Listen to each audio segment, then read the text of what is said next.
You are looking at Julian's pronunciation guide, where we look at how to pronounce better some of the most mispronounced words in the world, like this other curious word. But how do you say what you're looking for today?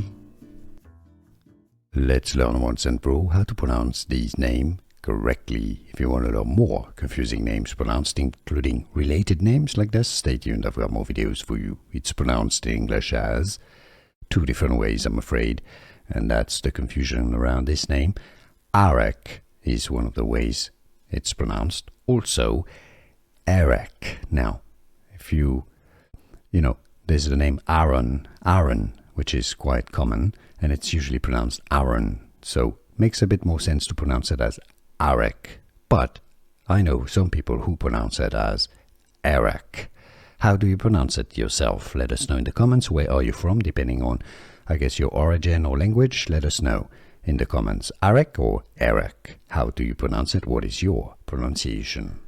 Here are more videos on how to pronounce more confusing words and names too many mispronounced. Like this video if you found it useful. I appreciate your support. I'll see you soon, and thanks for watching.